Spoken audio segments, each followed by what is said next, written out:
You haven't become emotional on why isn't the sweet corn working? I watched a video last night and it said sweet corn works. It didn't on this day. It's not in your ad account. Lots of different creative, lots of different iterations. That is what Facebook's about now. Hello and welcome back to Let's Run Facebook Ads, the podcast with myself, Nick Boddington. I hope you're all well. If you're in England, it's nice and hot. We've got another heat wave. It's been a really good summer so far, hasn't it? Has been a lot. No one can complain at that. I just don't really like the heat particular. Don't you? You're not good at it. Not particular. Just in case you're wondering why my voice changed and I'm talking to myself, I'm not. It's Michael, production. What, production? Is that right? Guess. Does all my stuff for me, does a lot more. His job role is very diverse. I thought, why not bring him into these? So when we're talking, if you have any questions, you can just ask, can't you? Yeah, makes it a bit more communal. A bit more dynamic, Yeah. I think the word is. So what are we going to talk about today? We're going to talk about how we can't be emotional about our ads. And what I mean by that is we're in a day and age now where it's not anymore plug in and leave, which was what we did a couple of years back. We would quite easily get really good results by literally doing some okay ad creative, having a spot on audience, running the ad and actually getting some good results from it. Those days have gone, I'm afraid. It's become a lot harder. Not so much the building the ads and things like that. It's always the same as it has been. And if you're not into Meta all the time, you probably are going to think that's hard. And I do agree. It's the fact of what creative works, how much creative works, and you know, even for me, I'm in this all the time, but when I have to do my own ads, we are fortunate enough that we can cut up these podcasts. I can say things on these podcasts that I think would be a great little hook at the beginning. We can run those and test them out and get those people coming into our school or coming into our ads clinic, whatever it might be. And I do understand how hard that is for smaller businesses and large businesses. Some of our large businesses are even harder to move because they have so much branding red tape in-house that me turning around saying, oh, we need 10 new creators a week and let's do that and do this. They're like, no, we can't do that. When I think about the big brands we work with, the quick sign-off process is now 6 weeks opposed to 3 months. Like I looked in an account the other day and I'm like, it's not doing, like it's failing compared to what it was last year because the way that social media advertising has changed. We've got to get on top of it, but you can do it. I do see people in my ads clinic who are getting some amazing results from taking action on some of the things that we're talking about and feeling comfortable in front of the camera. Once you've done that a few times, you become really comfortable with it. Just like me talking this podcast now, talking to camera when I'm doing things, you just get used to it. You forget about all the rubbish that might be able to happen. For lead gen, it's great to get on camera. You don't need to get on camera so much for e-com, though I do have some successful small businesses selling clothes where they're the ones in the clothes on their advertorials. Works really well. We know that, you know, online shopping is like, yes, Nick, online shopping has been around a while. I don't mean it like that. It won't be long before places like Zara will have a live TikTok where they're showing all their clothes and you're buying it there and then. We've seen that happening. That's happening now. Yeah, with TikTok and all that sort of stuff. And those big brands will follow in. If they're not already, they will be following in soon. So the whole way we're doing things is changing. So what do I mean by becoming emotional to your ads is you've spent an hour, 2 hours getting a video right. You've done one edit of it. You've ignored what I've been saying on the podcast and you haven't created different iterations. You've got one edit of it. You've done a lot of work. You've gone to ChatGPT.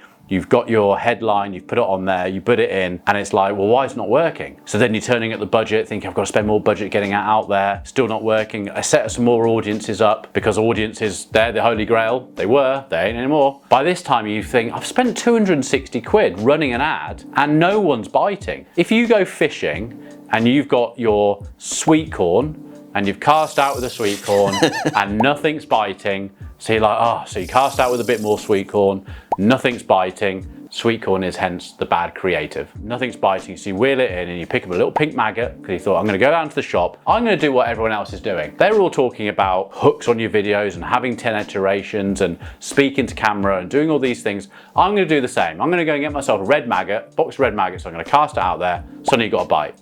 Then you've got another bite. Then you've got another bite, and then suddenly your landing net or keep net is full of fish. Those are your clients, those are your leads, those are your customers. You haven't become emotional on why isn't the sweet corn working? I watched a video last night and it said sweet corn works. It didn't on this day.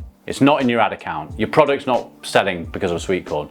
It needs other things. In fact, you know what? You even went and bought red maggots. You should have bought the colored, because then you've got lots of different colored things to try out, lots of different creative, lots of different iterations. That is what Facebook's about now. To give you an example of some of my ad accounts, if not most of my ad accounts, and they'll all go this way, the structure of an ad account is slightly changing, in my belief. There are some people out there that I actually listened to a podcast the other day from another Facebook ads expert. He was saying, those of you who have built an ad using ad sets and horizontally creating new different ad sets, all the same audience, and then running different creatives on those different ad sets, you're wrong. It's the worst way you can run an ad. Well, my client is in a 40-mile radius of his clinic. He is spending $5,000 a week to a few million people. They were £45 a lead. They're now less than 25, sometimes less than 20. And I'm doing it the way some expert said on his podcast that was the worst way to do it.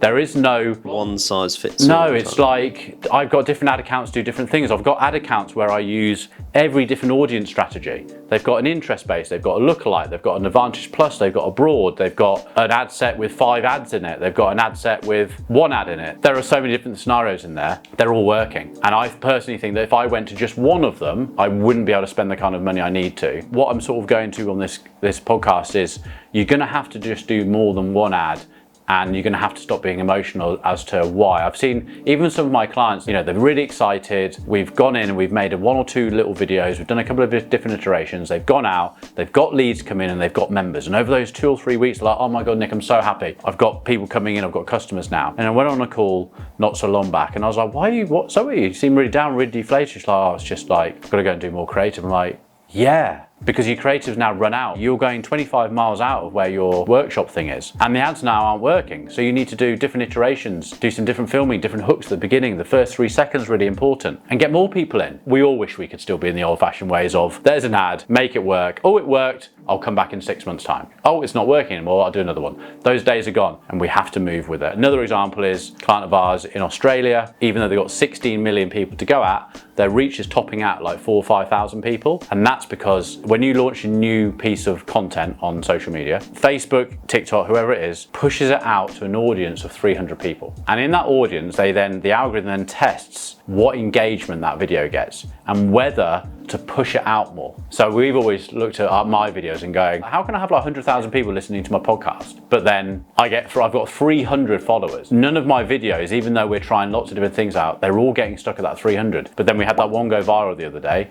which has had like loads and loads of stuff. And it just goes, okay, so it can happen. It's just making sure the topic, what you're talking about, is the right thing. Because we're being consistent. I'm not being emotional about it. Why not this and why that? It's just the way it is. But it hasn't like stopped you from doing. Oh no, absolutely not. But it's the same thing when you run an ad. Your reach is diminished because yes, there's 16 million people in there, but Facebook's like, no one's really engaging with this enough. So it's not pushing out. Now, obviously we're niche to our services, so we're not going to be shown to 16 million people. This particular client is to do with the health and fitness industry. It should get shown to more than 5,000 out of 16 million. So then it's like about just getting different types of creative in there and just finding the ones that work. And then like my client I talked about, he spends 5,000 a week on leads. Once you find the ones that work, you just rejuvenate content that is similar to that, but looks different, but has the same messaging. You can use the same hooks. Back when I started working here, I was probably more emotional about it. I think because you treat like, especially with videos and stuff, or the creative, you treat it like your baby a bit at the start. And then if somebody's like, if it's not working or something, or somebody doesn't like it, then it kind of feels like it's a dig at you as much as it's a dig at the video. But I think as it goes on, it's just like, you've just got to kind of, as you say, like detach yourself from it a bit and be like, it doesn't need to be the best video ever. It just needs to be creative that gets you to where you need to go, basically. Exactly, and that's the thing. And it's like, you've just got to keep on doing it. And it is a pain because you have spent hours and you don't want to go back in front of the camera all the time. And like it is, I find it frustrating. It's like, well, I've got to go and do some more content now. And it is annoying. And then it'll be something that you'll like throw together will then magically work. And you'll be like, I spent ages on that other thing, but now this other thing is like, now just I don't know why some of my videos, one is still running and has been running for months now, which is the one that brings people into school. It's the same thing. It just keeps going. The frequency's not higher. We're getting into a reach, and I won't need to change. Just found one. But then at the beginning of the year, I had to pull my team in to go, guys, why is like it's flat? I wasn't getting any leads in. Nothing was happening. It was like, what? So I really had to go do what I teach and go, right, we've got to figure this out. But you only figure that out, I suppose, by just testing lots of different stuff, don't you? But we rested on our laurels, and I rested on my laurels, and the leads stopped. And then you got to figure out how to fix it. So that's what I mean by don't be emotional. You just got to get on it, get your ads working. There we go. I'll see you on the next one.